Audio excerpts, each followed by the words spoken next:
Assalamualaikum warahmatullahi wabarakatuh. Hari ini kita akan membahas materi masa kejayaan dinasti Abbasiyah.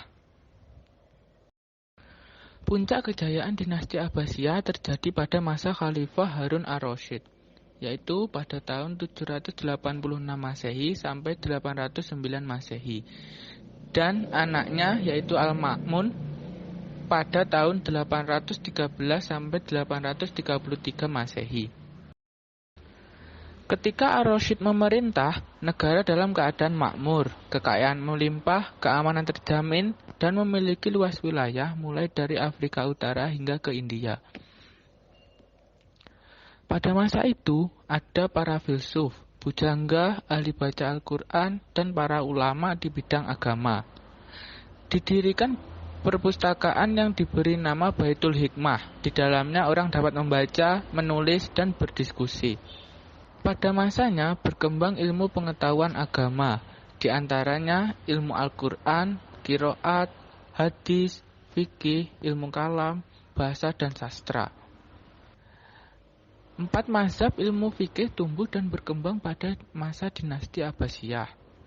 Yang pertama yaitu Imam Abu Hanifah yang wafat pada tahun 150 Hijriah atau 677 Masehi adalah pendiri mazhab Hanafi.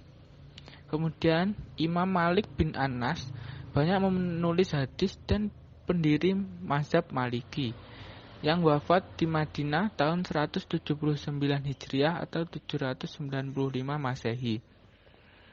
Kemudian Muhammad bin Idris Asy-Syafi'i, pendiri mazhab Syafi'i, dan Ahmad bin Hambal, pendiri mazhab Hanbali, wafat pada tahun 241 Hijriah atau 855 Masehi.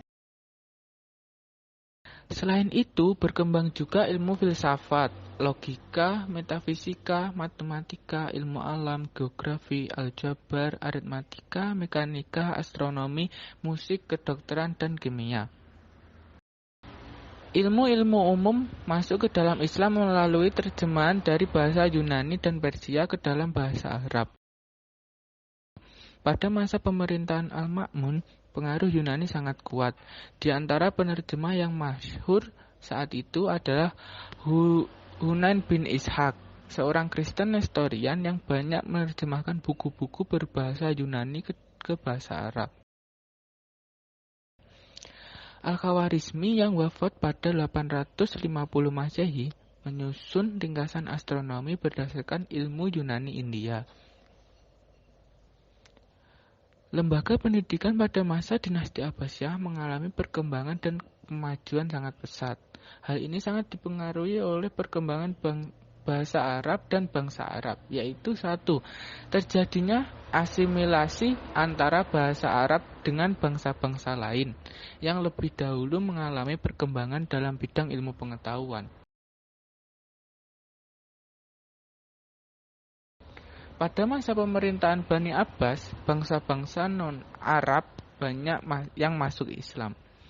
Asimilasi berlangsung secara efektif dan bernilai guna.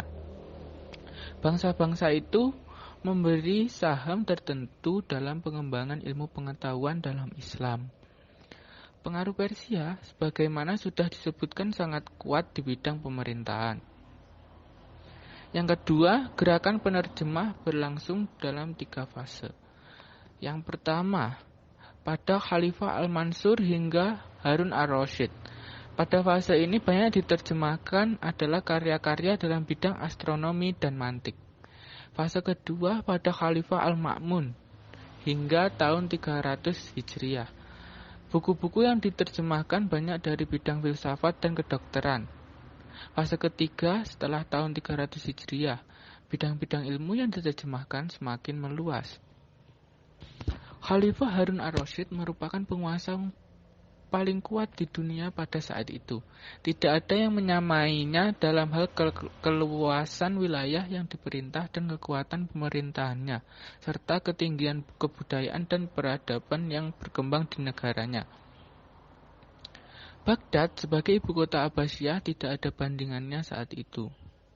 Baghdad sebagai pusat peradaban Islam, sejak awal berdirinya kota ini sudah menjadi pusat peradaban dan kebangkitan ilmu pengetahuan dalam Islam.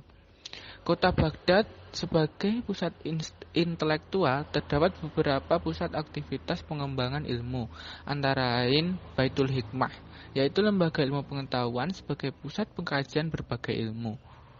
Baghdad juga sebagai pusat penerjemahan buku-buku dari berbagai cabang ilmu yang kemudian diterjemahkan ke dalam bahasa Arab.